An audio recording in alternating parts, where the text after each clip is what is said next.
नमस्ते, सलाम, सत श्री अकाल। तो चलिए देखते हैं कि आज वंदना जी अपनी रसोई में क्या बनाने वाली है। जी हाँ, आज वंदना जी बनाने जा रही हैं साबूदाना और आलू के साथ एक बहुत ही अच्छी सी सुपर हेल्दी रेसिपी, जिसे देखने के बाद आप अपने आप को रोक ही नहीं पाएंगे। तो चलिए इस रेसिपी को बनाना शुरू करती हूँ मैं। इस रेसिपी को बनाने के लिए मैंने लिया है 1 कप के जितना साबूदाना। ये मीडियम साइज़ का जो साबूदाना आता है वही साबूदाना है। आपके पास मीडियम, बिग या स्मॉल जो भी साइज़ के साबूदाना हो आप उसे इस्तेमाल कर सकते हैं। और लिया है मैंने 3 मीडियम साइज़ के ही आलू। सबसे पहले मैं इन आलूओं को इस ग्रेटर के मोटे साइज का जो पार्ट होता है उधर से मैं ग्रेट करके रेडी कर लेती हूँ। मैं इस तरह से इस तरह मैंने सभी आलूओं को ग्रेट करके रख लिया है। अब मैं इसे 3 से 4 पानी तक अच्छी तरीके से धो के साफ़ कर लूँगी ताकि इसके अंदर बिल्कुल भी स्टार्च न बचे। तो चलिए मैं इसे क्लीन करने के बाद आपसे मैं मिलती हूँ। मैंने इन आलूओं को 3-4 पानी से अच्छी तरीके से धोने के बाद इसे छन्नी में डालकर एक प्लेट में रख दिया था ताकि इसका जो भी एक्स्ट्रा पानी हो वो प्लेट में आ जाए। ये बिल्कुल ड्राई हो चुका है। अब मैंने एक किचन टॉवल लिया हुआ है।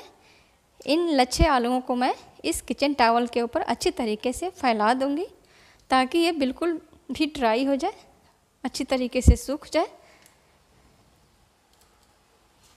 अब मैं इनको अच्छी तरीके से पूरे टॉवल पे फैला दूंगी और पंखे के नीचे इसे रख दूंगी ताकि ये 5-6 मिनट में अच्छी तरीके से ड्राई होकर रेडी हो जाए। तो चलिए मैं फैन के नीचे इसे रख देती हूँ और 5-6 मिनट के बाद मैं आपसे मिलती हूँ। आलू के अंदर जो पानी था वो बिल्कुल ड्राई हो चुका है। इसको ड्राई होने में लग गया है 10 मिनट। तो चलिए अब आगे का प्रोसेस शुरू करते हैं। नमकीन बनाने के लिए मैंने गैस को ऑन करके कढ़ाई चढ़ा दिया है। कढ़ाई में मैंने मस्टर्ड ऑयल डाल दिया है। आपके पास जो भी कुकिंग ऑयल हो आप यूज़ कर सकते हैं। तेल अच्छा गर्म हो चुका है। अब मैं डालूँगी साबूदाना। सभी साबूदाना को एक बार में नहीं डालूँगी। आधा साबूदाना को मैं एक बार डालूँगी और आधे को मैं 2 बार करके मैं सभी साबूदाना को फ्राई करके निकाल लूँगी। मैं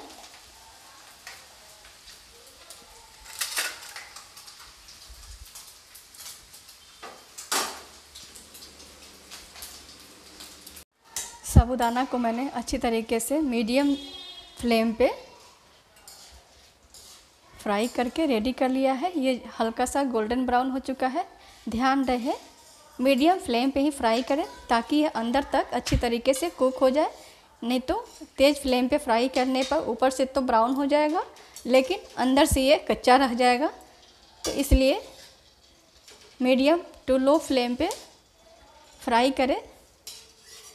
मैं इसे अब निकाल के एक टिश्यू पेपर पर रख दूंगी। अगर आपके पास टिश्यू पेपर ना हो तो आप न्यूज़ पेपर पर इसे रख दें ताकि इसमें जो भी एक्स्ट्रा ऑयल हो वो रिमूव हो जाए।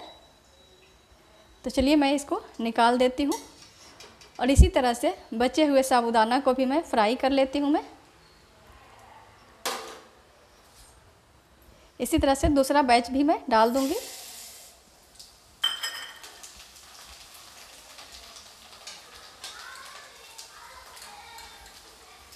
दूसरे बैच को भी मैं मीडियम टू लो फ्लेम पे फ्राई करके अच्छी तरीके से रेडी कर लेती हूँ। मैं इस तरह से मैंने दूसरे बैच को भी फ्राई करके रेडी कर लिया है। अब मैं इसे भी निकाल लूँगी।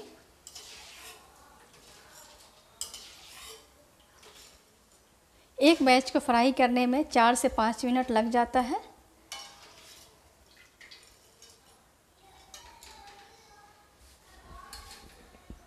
खाना फ्राई करने के बाद मैं फ्राई कर लूँगी। ये जो मैंने आलू के लच्छे काटे हुए थे इन लच्छों को भी मैं थोड़ा थोड़ा करके, ज़्यादा नहीं डालना है, एक बार में थोड़ा थोड़ा करके फ्राई कर लेना है। इस तरह से आलू को भी मैंने गोल्डन ब्राउन होना, हल्का लाइट गोल्डन ब्राउन होने तक फ्राई कर लिया है। अब ये रेडी हो चुका है, तो चलिए मैं इसे भी अब निकाल लेती हूँ मैं।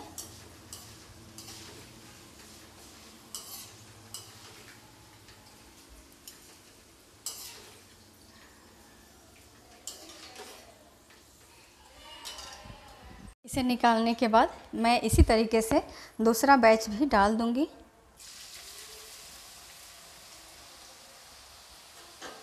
और इसे भी मीडियम टू लो फ्लेम पे फ्राई कर लूँगी। इस तरह मैंने सभी नमकीन को आलू लच्छा को फ्राई करके रख लिया है। अब मैं फ्राई करूँगी थोड़े से पीनट्स है, मैं पीनट्स को फ्राई कर लूँगी।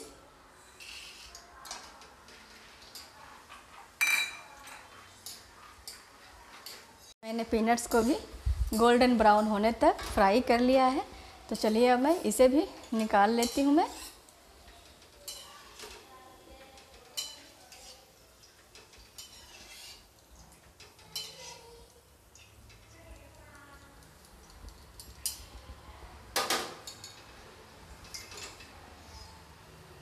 पीनट्स को निकालने के बाद मैं डाल दूँगी थोड़े से काजू और बादाम है, या कैशू नट्स और आमंड है, जिसको मैंने बीच से दो दो टुकड़ों में तोड़ कर रेडी कर लिया है। मैं इसे भी हल्का फ्राई कर लूँगी ताकि ये भी क्रंची हो जाए। काजू बादाम को ही फ्राई करके रेडी कर लिया है। मैं फ्राई कर लूँगी थोड़े से करी लीफ,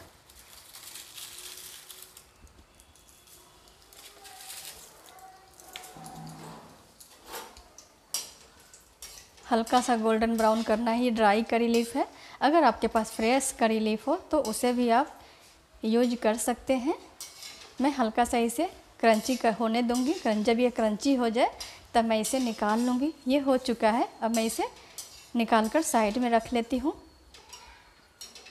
इस तरह मैंने सभी चीज़ों को फ्राई करके रेडी कर लिया है। मैंने साबूदाना भी फ्राई कर लिया है, और इधर मैंने आलू को भी फ्राई करके पेपर पर डाल दिया था ताकि इसका जो भी एक्स्ट्रा ऑयल हो वो निकल जाए। और मैंने ड्राई फ्रूट्स को भी फ्राई करके साइड में पेपर पर ही रख दिया था।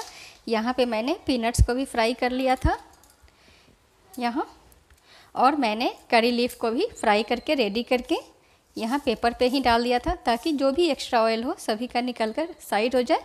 अब मैं इन सभी चीज़ों को एक प्लेट में डाल दूँगी। नमकीन को एक बड़े से प्लेट में डाल दिया है। अब मैं इसमें डालूँगी स्वाद के अनुसार नमक। मैंने हाफ टी स्पून से थोड़ा कम लिया है। आप अपने टेस्ट और क्वांटिटी के हिसाब से लेंगे।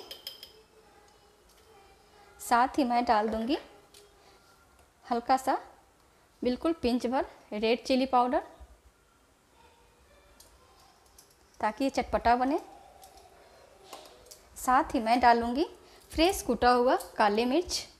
ब्लैक पेपर को मैंने फ्रेश कूट कर रेडी कर लिया है। मैं डाल दूँगी इसको नमकीन के ऊपर, और साथ ही मैं डालूँगी थोड़ा सा चाट मसाला।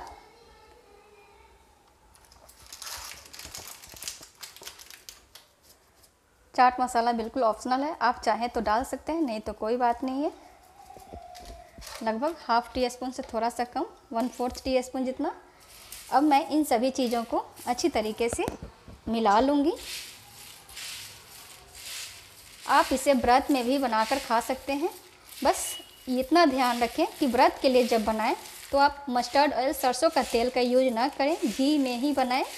और इसमें मैंने साधारण नमक डाला है।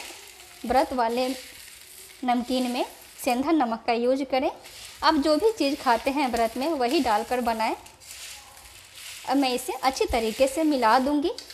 मिलाने के बाद मैं इसे सर्व कर देती हूँ। अब आप इसमें अपने पसंद के हिसाब से ड्राई फ्रूट्स वगैरह डाल सकते हैं।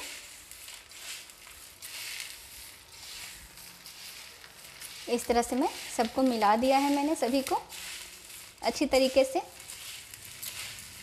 बहुत ही टेस्टी ये नमकीन बनता है। आप एक बार इसे बनाएं और महीनों भर एयर टाइट कंटेनर डिब्बे में भर के महीनों तक खा सकते हैं।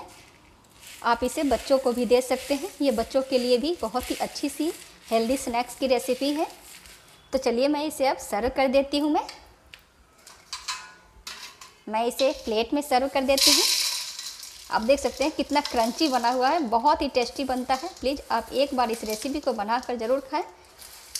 मुझे पूरा विश्वास है आपको ये रेसिपी बहुत ज़्यादा पसंद आएगी।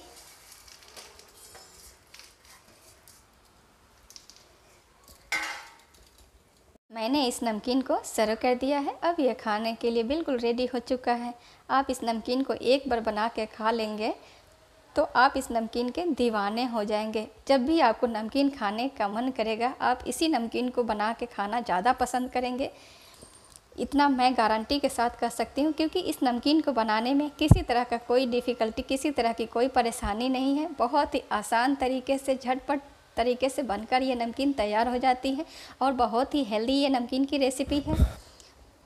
तो प्लीज़ आप एक बार इस नमकीन को बनाकर ज़रूर खाएं और मुझे बताएं कि आपको ये नमकीन की रेसिपी कैसी लगी। अगर आपको मेरी ये रेसिपी अच्छी लगे तो प्लीज़ आप मेरे इस रेसिपी को एक लाइक करें, मेरे इस चैनल को सब्सक्राइब करें तथा बेल आइकन को भी प्रेस करें, ताकि मेरी हर आने वाली एक नई और हेल्दी रेसिपी आप तक पहुंच सके। Thank you for watching.